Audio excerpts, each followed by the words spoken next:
اور اب بات کریں گے سانحہ سیاچن کی۔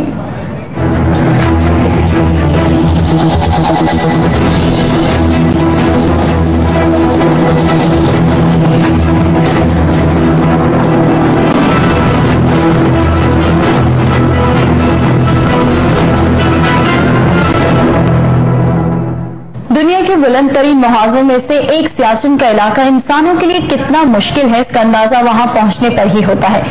سیاچن کے حصے گیاری سیکٹر کا دورہ کرنے والی میڈیا ٹیم میں شامل CNBC پاکستان کے نمائندے محمود جان بابر نے ان کو پیش آنے والی بعض مشکلات کا احاطہ اپنے اس دورے کے دوران کیا۔ آئیے آپ کو دکھاتے ہیں کہ اس علاقے میں رہنے والے جوان دراصل کتنی بڑی خدمت کر رہے ہیں۔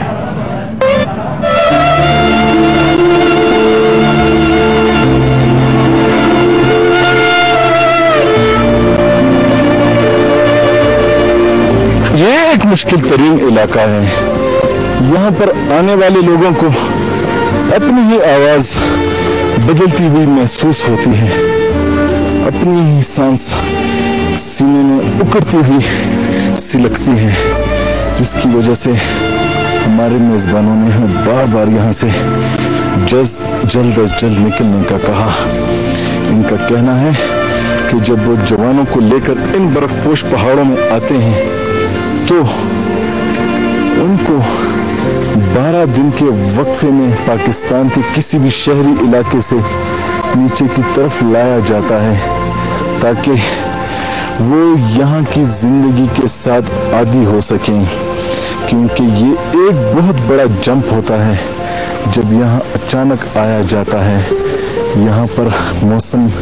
ایسا نہیں ہے کہ اس میں رہنے والے لوگوں کو اچانک یہاں پر لا کر ڈال دیا جائے، کیونکہ بعد میں سینے میں اٹھتی ہوئی ٹیسیں اور مشکل صورتحال وہ پھر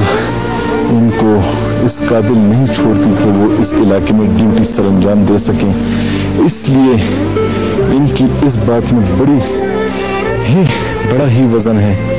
کہ یہ ایک مشکل علاقہ ہے جہاں پر ایسے بڑے بڑے ایوالانچز پڑے ہیں۔ تو یہاں پر ان کا کہنا ہے کہ سردی سے زیادہ مشکل دھوپ پڑنے کے بعد پیش آتی ہے، جب دھوپ پڑتی ہے اور ان جیسے ایوالانچز کی بیس کمزور ہو جاتے ہیں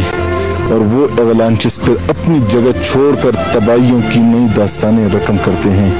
تو یہی اس گیاری سیکٹر میں ہوا۔ اب یہاں پر جوانوں کی ایک نئی کیپ لائی گئی ہے، اس کیپ نے یہاں ڈیوٹی کرنی ہے، اب اس نے جاگنا ہے، اب اس نے یہاں پر پہرا دینا ہے تاکہ ان پہاڑوں کے پیچھے مقبوضہ کشمیر کی وادیوں میں ہماری دشمن افواج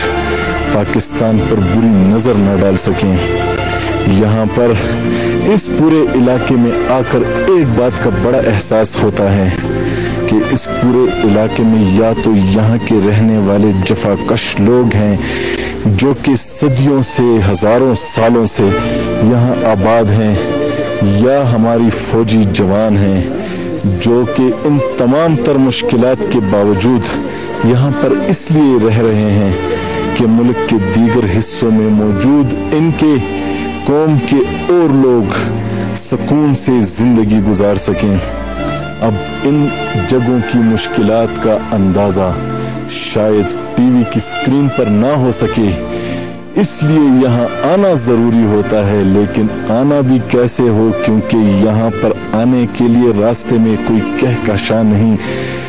بلکہ پتھروں کے پہاڑ اور برف کے بڑے بڑے تودے ہیں۔ اس لیے اس تصویر کو ہی اگر محسوس کر کے ان لوگوں کے لیے اپنے دل میں احترام اور محبت کے جذبوں کو ابارا جائے تو شاید یہی ایک مناسب اقدام ہوگا، ورنہ شاید ہم ہمیشہ کی طرح کتابوں میں ہی سنتے رہیں، کتابوں میں ہی پڑھتے رہیں، اخباروں میں ہی پڑھتے رہیں کہ کس نے ہمارے لیے کیا قربانی دی۔ کیمرہ مین عبدالواحد کے ساتھ Mahmood Jan Babar, CNBC Pakistan, Gayari Siachen. Generator supply کی ممکنہ بحالی کے خلاف جماعت اسلامی کے تحت لاہور میں